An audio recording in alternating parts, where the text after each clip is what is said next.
오늘 사무엘하 이제 17장의 내용은 다윗이 이처럼 압살롬을 피해서 일단 요단 쪽으로 도망가 있는 상황 속에서 다윗은 자기 친구 후세를 거짓으로 압살롬에게 편에 서게 하고, 그래서 이 압살롬에게서 나오는 어떤 정보, 소식을 이렇게 그 제사장의 아들들 요나단, 아히마아스를 통해서 전해라 하는 그런 얘기를 해놓고 쉽게 말해서 후세를 심어 놓은 것입니다.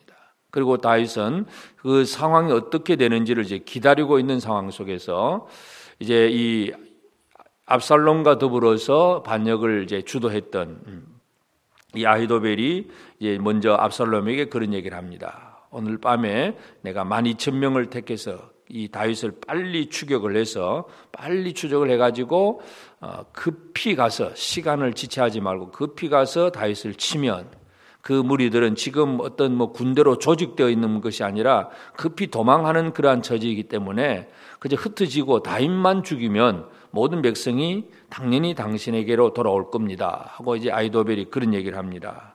그러니까 아히도벨의 계략은 아주 전략적으로나 또 전술적으로나 모든 면에서 아주 효율적인 그러한 전술 전략입니다. 그래서 빨리 급습을 해야 된다 그런 얘기를 하니까 다른 사람들도 다 그렇게 옳다고 얘기를 합니다. 그런데 또 이 압살롬은 5절에 보면 아렉 사람 후세도 부르라, 우리가 그 말도 한번 들어보자.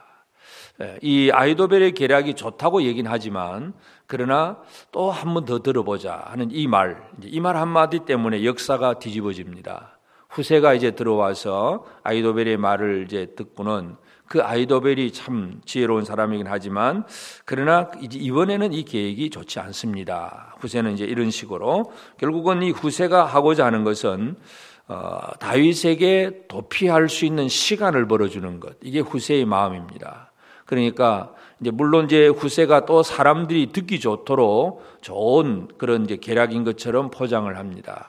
이 다윗은 용사이고 지금 얼마나 격분해 있고 또 싸울 줄 아는 사람이기 때문에 함부로 가면 안 됩니다. 그래서 단에서부터 브엘세바까지 이스라엘 전체 모든 백성들을, 군대를 다 소집을 해가지고 큰 숫자를 가지고 한꺼번에 가서 완전히 포위해서 섬멸을 해야 됩니다. 이런 식으로 그러한 전술과 전략을 얘기하니까, 그러면서 참 이 후세가 표현하는 걸 보면 13절에 보면 또 만일 그가 어느 성에 들었으면 온 이스라엘이 밧줄을 가져다가 그 성을 강으로 끌어들여서 그곳에 작은 돌 하나도 보이지 아니하게 할 것입니다. 성에 들어가면 성을 밧줄로 묶어가지고 그냥 강으로 끌어들인다, 이런 표현들 사람들이 듣기에는 너무나 완벽해 보이고 시원해 보입니다. 그래서 사람들은 이제 이러한 말들에 의해서 많이 사람들은 이제 생각이 바뀌어지고 넘어가게 되는데, 물론 이 모든 일들이 결국은 하나님께서 하시는 일입니다. 그래서 14절에 압살롬과 온 이스라엘 사람들이 이르되 아렉 사람 후세의 계략은 아히도벨의 계략보다 낫다 하니 이는 여호와께서 압살롬에게 화를 내리려 하사 아히도벨의 좋은 계략을 물리치라고 명령하였습니다. 그래서 아히도벨은 분명히 좋은 계략입니다. 빨리 급습해서 어떤 문제를 처리하는 것, 이것은 아주 효율적이고 좋은 방법인데 후세의 계략을 채택을 하게 하는 것, 결국은 아히도벨은 자기의 계략이 이제 무너지는 것을 알고 체인받지 못하는 걸 알고 집으로 돌아가서 스스로 자결을 해버립니다. 이제 아니구나, 이 다윗이 저렇게 되면 다윗이 살아나겠구나, 그러면 내가 했던 계획은 다 실패하는구나 하고 아예 스스로 깨닫고 돌아가서 자결을 해버립니다. 물론 압살롬은 아직 그걸 잘 모르고 있지만, 그래서 이제 이 후세가 또 제사장에게 그 얘기를 하고, 제사장은 그 자기 두 아들들 요나단, 아히마아스에게 빨리 다윗 왕에게 가서 이 소식을 전하라. 그러고 결국은 이제 어떤 여인이 또 우물 속에 숨겨주는 그런 사건을 통해서 하여튼 이 다윗에게 그 소식이 이제 전달이 됩니다. 그래서 22절에 보면 다윗이 일어나 모든 백성과 함께 요단을 건널새 새벽까지 한 사람도 요단을 건너지 못한 자가 없었더라.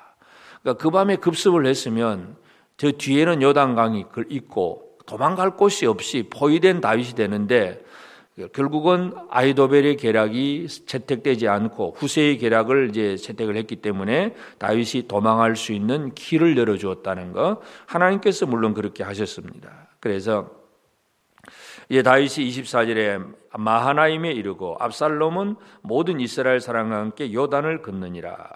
그래서 26절에도 이스라엘 무리와 압살롬이 길르앗 땅에 진친이라. 그러니까 다윗은 이제 마하나임으로 멀리 이제 도망을 하고, 이 마하나임은 야곱이 그 외삼촌 집에 갔다가 돌아올 때에 여호와의 하나님의 천사들을 만난, 하나님의 군대를 만난 곳이 바로 마하나임입니다.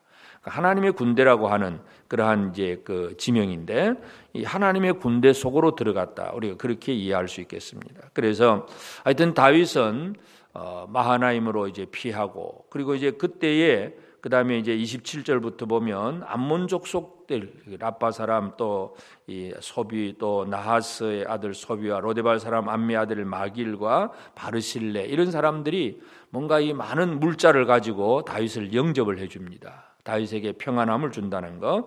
오늘 우리가 이 사무엘하 17장을 통해서 이해할 수 있는 것은 사람이 어떠한 계획을 세울지라도 모든 계획을 이루시는 이는 하나님이십니다.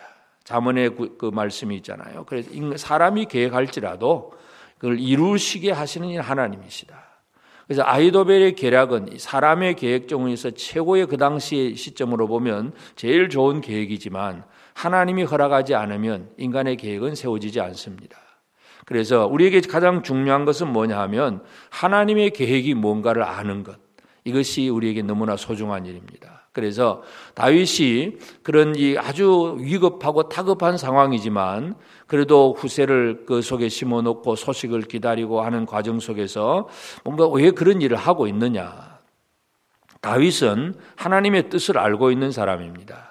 비록 압살롬 아들의 반역이라고 하는 이 참 아주 이 극도로 불안하고 참 스트레스 받을 그럴 일인데, 그렇지만 하나님은 내가 잘못해서 징계는 하시지만 나를 망하게 하는 심판을 하지 않는다.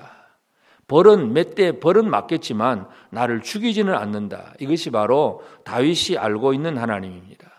그래서 그렇기 때문에 이 압살롬의 난을 피해서 도망을 하고, 그 도망하면서 막 시므이가 저주를 하면 저주도 그대로 받고 막 그렇게 하지만, 그러나 하나님께서 나를 절대로 망하게 하시지는 않을 것이다. 이 하나님의 계획을 알고 있기 때문에 다윗은 그러한 어려움 속에서 결코 두려워하지 않습니다. 그래서 이 사람이 아무리 계획을 한다고 하더라도 하나님께서 허락하지 아니하면 사람의 계획들은 세워지지 않는다는 사실을 우리가 이해를 해야 되고, 그래서 그날 밤에 이제 요단강을 건너고 이제 그 요단 건너서 이제 마하나임까지 가게 되는데, 우리가 이 마하나임 가는 압살롬의 난을 피해서 도망할 때에 다윗이 지은 그 시가 시편 3편입니다.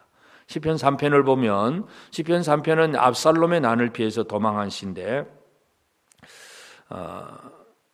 압살롬의 그 난을 피해서 도망할 때 시편 3편 5절에 보면 내가 누워 자고 깨었으니 여호와께서 나를 붙드심이로다.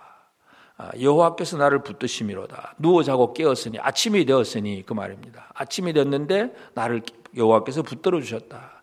밤새도록 요단을 건너서 그들이 편히 쉬고 있을 때에 하나님의 보호하심을 이 다윗은 그렇게 느낍니다. 그러면서 6절에 보면 천만인이 나를 에워싸 진친다 하여도 나는 두려워하지 아니하리이다. 저 압살롬의 무리들이 막 길앗에 진을 치고 그저 숫자가 엄청나게 많지만, 그러나 그런 천만인이 나를 에워싸 진친다 해도 나는 두려워하지 아니하리이다. 하나님의 계획을 아는 사람은, 하나님의 뜻을 아는 사람은 지금 상황이 아주 위급하고 다급하더라도 그 때문에 나는 망하지 않는다 하는 사실을 분명히 알고 있습니다.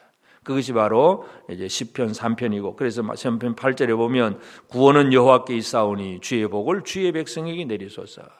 구원은 오직 하나님 손에 있다는 사실을 다윗은 분명히 고백을 하고 있습니다. 그래서 오늘 우리가 이제 시편 3편은 그 압살롬의 난을 피해서 지은 시인데, 이 시를 사무엘하 17장과 연관시켜서 잘 이제 묵상을 하면서 참 우리가 사람의 계획, 내 머릿속에서 나오는 내 계획을 가지고 살아갈 것인가, 아니면 하나님의 뜻을 알고 하나님의 계획을 품고 그 뜻대로 내가 살 것인가. 그래서 구원은 오직 하나님께 달려있음을 알고 담대하게 나아가는 이 다윗의 믿음, 이것이 오늘 우리가 가져야 될 그런 믿음이기도 합니다. 그래서 인간적으로 잘못했기 때문에 매를 맞는 것은 당연히 받고 아프긴 하지만 그러나 그것은 견디면서 그래도 하나님은 나를 망하게 하지는 않을 것이다 하는 확신 속에서 흔들리지 않고 나아가는 이 다윗처럼 오늘 우리의 삶에 있어서도 우리가 결코 완벽하지 않기 때문에 우리에게도 어떤 고난과 어려움은 있을 수 있습니다. 하나님의 사람이라고 해서 모든 것이 만사형통이 아닙니다. 예수를 믿어도 고난은 있고 질병도 있고 아픔도 있습니다. 그러나 그러한 가운데서도 하나님을 절대적으로 신뢰하며 나아가는 것, 이것이 우리가 가져야 될 믿음의 태도입니다. 오늘 하루 다윗과 같은 그런 믿음을 가지고 참 이 아들이 반역을 하고 그 밤에 막 밤새도록 도망해야 되는 아주 위급하고 다급하고 참 처참한 처지이지만 그래도 하나님을 신뢰하는 다윗처럼 오늘도 하나님을 신뢰하면서 하나님의 도우심을 받아 누리는 복된 우리 모든 성도들 꼭 되어지기를 바랍니다. 기도하십시다. 그러하신 아버지 하나님, 크신 은혜를 감사합니다. 오늘도 새 아침 주시고 또 말씀으로 기도로 하루를 시작하게 하셨사오니 하나님 아버지, 참으로 다윗이 그 죄를 또 밧세바를 범하는 그 죄를 범하고 또 그 아들 압살롬의 반역 사건이 일어나고 그로 인해서 많은 또 고통과 어려움을 겪지만 그러나 하나님께서 자기를 결코 망하게 하지 않을 것이라고 하는 하나님의 뜻을 품고 사람의 계획이 아니라 하나님의 계획 속에 자신을 내어 맡김으로 하나님의 구원에 대한 확신을 가지고 살아갔듯이 오늘 우리의 삶 속에 하나님 은혜를 베풀어 주시사 우리가 이 땅 위에서 우리가 부족하고 잘못해서 하나님 앞에 혹은 징계를 받기도 하고 매를 맞기도 하지만 그러나 하나님은 우리를 사랑하는 그 사랑은 결코 변함이 없다는 사실에 대한 확신을 가지고 흔들리지 아니하고 담대함으로 살아가는 우리가 되게 하여 주옵소서. 여전히 코로나라든지 질병의 문제라든지 또 이 땅의 여러 가지 경제적인 힘들고 어려운 문제라든지 여러 가지 많은 일들이 우리에게 있지만 하나님 아버지, 이 모든 일들 속에서 구원은 여호와께 있음에 대한 확신을 가지고 담대함으로 나아가는 우리가 되기를 원합니다. 오늘도 우리로 하여금 내 뜻을 세우는 자가 아니라 하나님의 계획을 알고 하나님의 계획 속에 있는 자가 되도록 주님 우리를 도와주시옵소서. 이 아침에 깨어서 기도하는 성도들을 기억하시고 우리 모든 성도들 각 가정에 온 성도들 한 사람 한 사람이 하나님의 뜻을 알고 그 뜻대로 살아가는 하나님의 지혜로운 백성들이 다 될 수 있도록 은혜 베풀어 주옵소서. 이 시간 나와서 비는 사랑하는 성도들의 모든 기도를 주께서 들으시고 종일토록 주의 권능의 발로 붙들어 주시옵소서. 이 아무리 힘들고 어려운 시대라 할지라도 우리를 통하여 복음이 선포되게 하시고 아버지 하나님, 우리 교회가 속한 이 부평 지역의 많은 영혼들이 주께로 돌아오는 귀한 일들이 이루어지도록 주님 역사하여 주시옵소서. 감사하옵고 예수님의 이름으로 기도드리옵나이다. 아멘. 하늘에 계신 우리 아버지, 아버지의 이름을 거룩하게 하시며 아버지의 나라가 오게 하시며 아버지의 뜻이 하늘에서와 같이 땅에서도 이루어지게 하소서. 오늘 우리에게 일용할 양식을 주시고 우리가 우리에게 잘못한 사람을 용서하여 준 것 같이 우리 죄를 용서하여 주시고 우리를 시험에 빠지지 않게 하시고 악에서 구하소서. 나라와 권능과 영광이 영원히 아버지의 것입니다. 아멘.